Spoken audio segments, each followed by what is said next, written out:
So waiting for a couple tools to come in to complete this, specifically a riveter.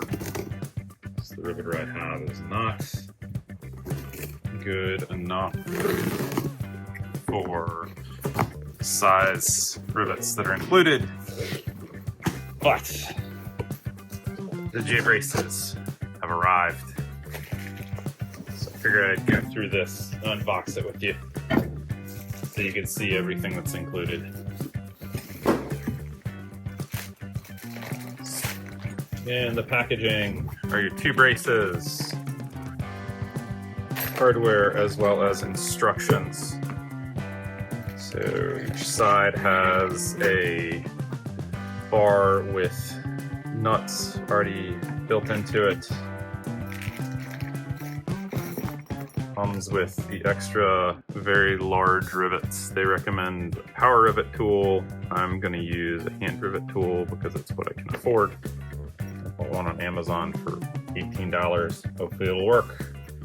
So you get the 4 replacement rivets, the actual bolts for this, washers for the bolts, and then a plethora of extra hardware to replace either the Screwups that you break or the plastic trim clips. 2 cable ties, some specialized ties for harnesses. The instructions looks like it's in plenty of languages.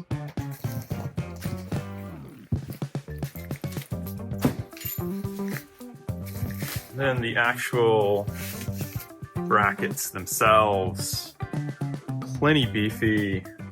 I'll actually go weigh this in a few minutes and let you know how much it weighs. So yeah, a couple tools come in and I'll get these installed in the truck so that in January when my delivery gets through with the camper, I won't be behind the power curve. All right, time to get started with this installation. I have got got a drill bit and a couple other ideas I have to get the rivets out. I've got safety glasses on, I've got gloves, I've got paint, I've got tool, I've got file, I have some tape, I'll have to grab some needle nose, I've got a rivet setter, I've got my trim tool, I've got my torque wrench, my drill, and the center punch. So let's get started. And of course, I've got my J-braces. So I'm gonna do this one at a time, but step 1 is remove Screwups. It says repeat for the other side when you do it, but again, I'm only gonna do this passenger side first, and then I'll do the driver's side later. So, not enough space to put a full screwdriver in there. I'll just use the bit if I gotta get a before, that's fine.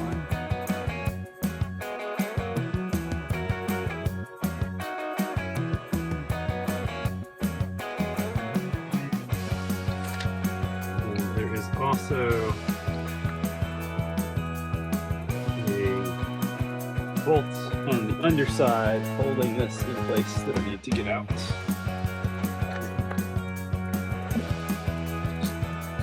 So those of you new to the Ranger, if you're buying a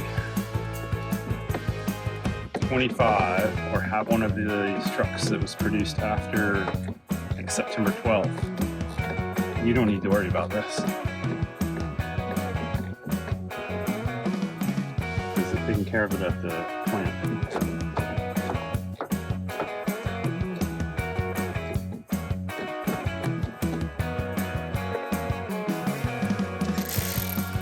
Work smarter, not harder.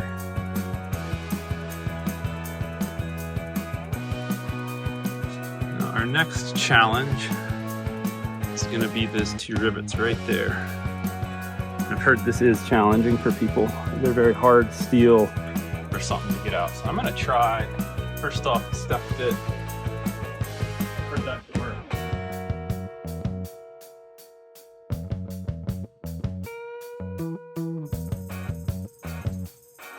I have die grinding bits and a Dremel that I'm hoping is gonna fix this for us.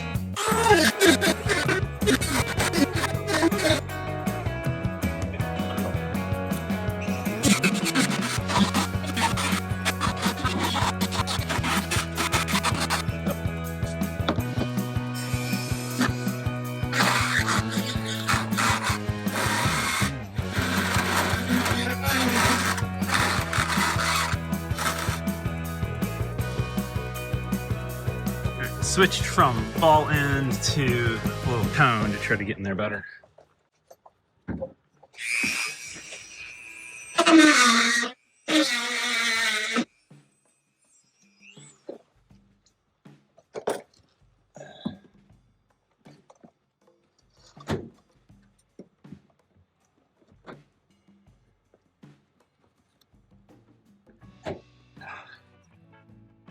Here we go. One down.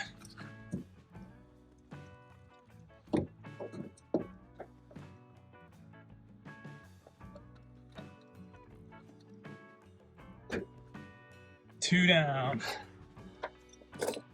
All right. So I definitely think these things, if you don't have a band file, are probably the way to go if you have a Dremel. These are like $6 on Amazon. All right, so next,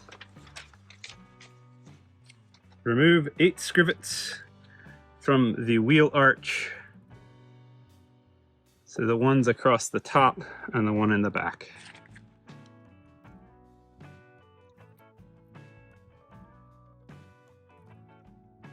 These are kind of hard to work with. So any pressure downwards, like you're trying to keep the bit in place, makes it so that it doesn't come out. They're not super well threaded, so a very light hand is needed.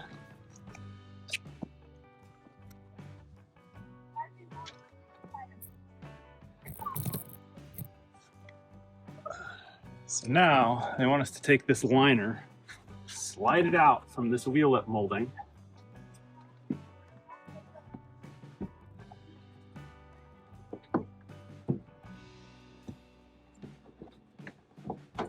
Which is easier said than done.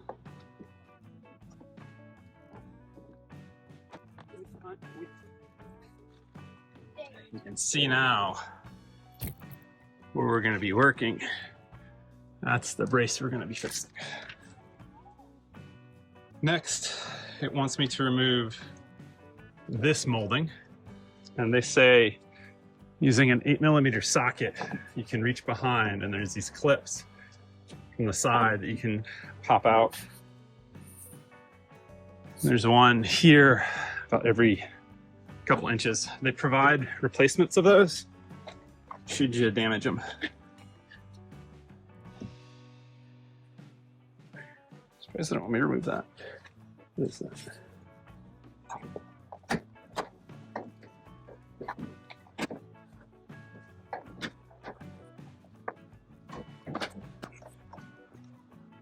You only need to go about to here.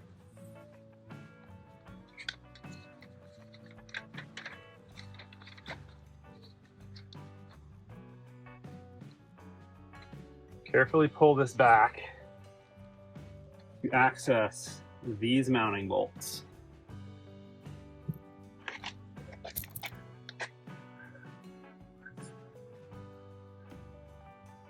So it's pulled back.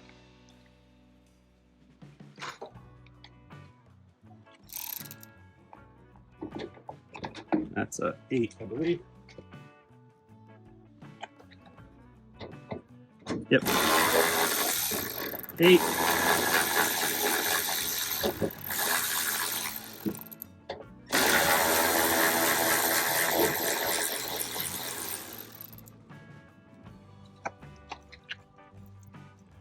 And now, finally, we can pull away this panel. Maybe.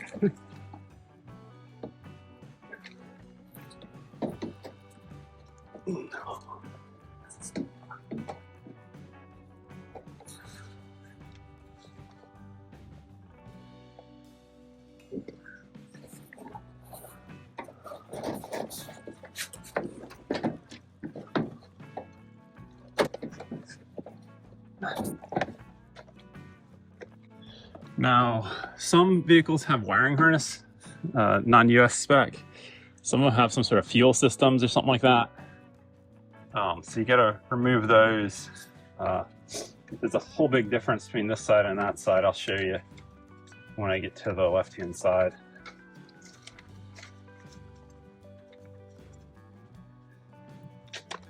So now I need to remove these two bolts.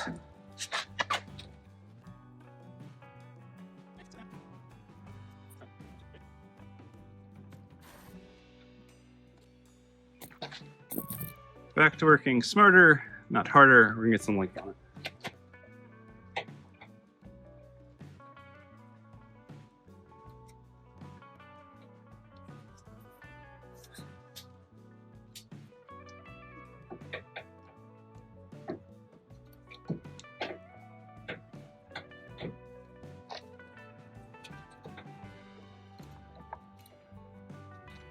One tip that I learned while working on bikes is that if you tighten it slightly, if it's too hard to loosen, it loosens easier.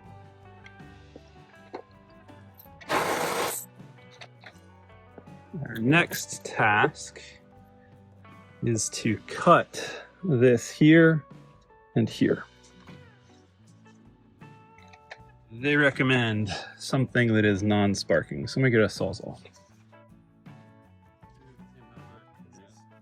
Be like this. Like butter.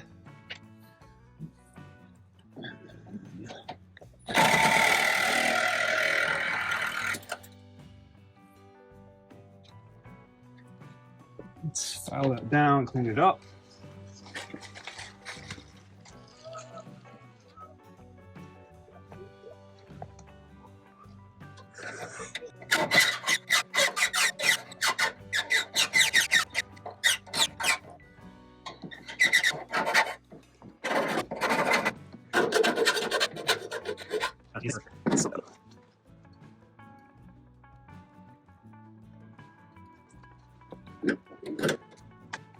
Since I'm going to be hitting this with some paint anyway,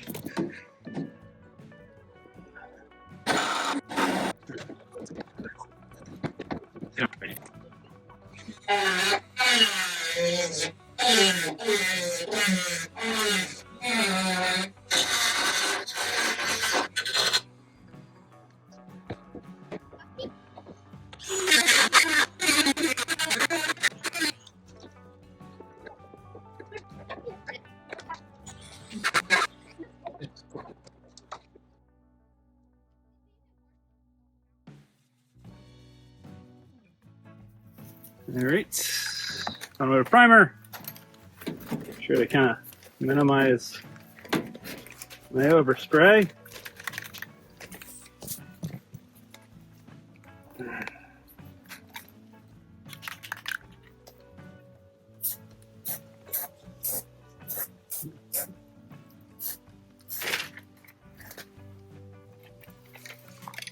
That's it. Next, we got to feed this through, put this in loosely at the very top, and then we're going to hang the bracket off of this and start bolting stuff up.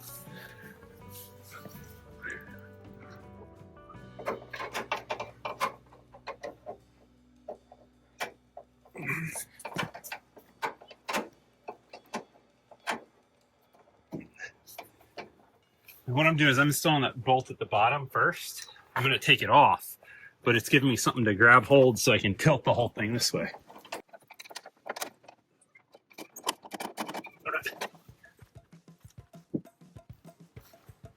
And now for the part we've all been waiting for, the actual J-brace. All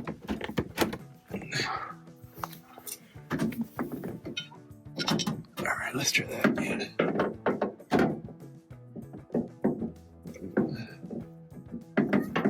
What am I hitting?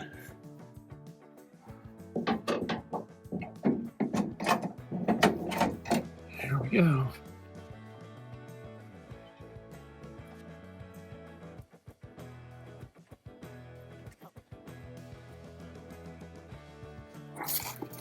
And Ford has wisely decided to add another bolt size to the mix.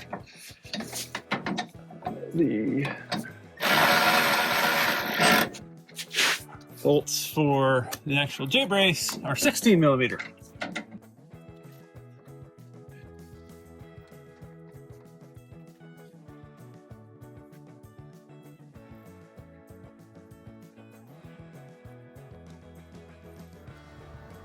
Now, unlike the bolt sizes, they do give you torque specs for all this. It's in Newton meters. I don't have a torque wrench that goes up to 125.5 in Newton meters, so I gotta go convert that into foot-pounds. Everything else I can do. So I'll be back.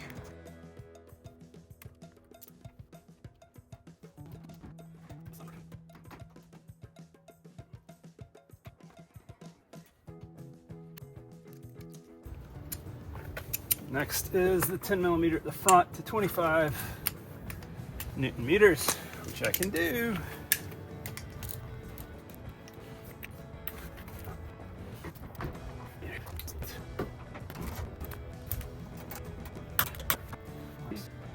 Next you do the lower bolt and then the upper bolt at 47.5 Newton meters.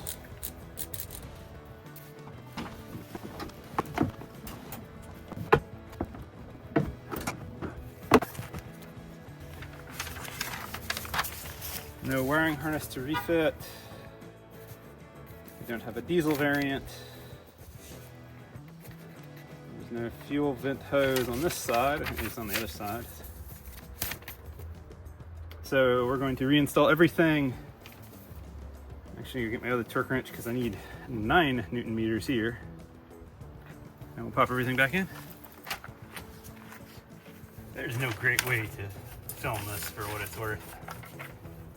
So after you install this bottom panel, you tuck the fender liner over the metal portion of the fender, and then you put the plastic trim on. I failed to do this the first time and had to remove everything and redo it. Now, the rivet setter I got worked great, other than it just didn't have great clearance issues. There's just not a whole lot of room. Again, I think that jacking up the body to remove some weight from the suspension would make a really good choice if you have the tools and capability of doing that. After you get the liner riveted in place, it's just a matter of installing the screwups and tidying up the other small bits and pieces. All right, can't even tell. All told, it took me about 3 hours. That was with filming and also with tracking down a washer that I lost. It took me about 45 minutes. I think you could do this in 2 if you're focused. I will say the standout tool was these guys. Well worth the money. It made getting those rivets out so much easier than what I've watched other people do, trying with cutoff wheels and with trying to drill them out. These just ate through them. And then I also use these to touch up the metal that I cut in here and smooth that out, so I don't need to use a file. So really happy with this purchase. The other standout, so 20 bucks, it does the job. It's really awkward to maneuver in there, but for 20 bucks, I'll take it. I'm sure I'll have other uses for it in the future. And then using a Sawzall, or in my case, a Hacksaw, I don't have it, I already put it up, really was the way to go to get through the metal piece there. It was controlled, the metal's soft, it's not a problem. So I'll have links to these 2 in the description. Hopefully you either don't have this problem because you got a post-September build, or you're eager to try something and work on your truck and you'll take care of it at home. So all those of you guys out there that are still waiting for your J-braces, they will come, I hope. And as far as socket sizes, I used an 8. That was really useful for the clips on the wheel arch. I used a 10. That was for the smaller bolts in the build. I used a 15. That was for the largest bolt on the bottom of the frame. And then the bolts that actually attach the J-brace on the sides are 16s. Extension definitely needed, or a long deep socket to reach around things. No roar!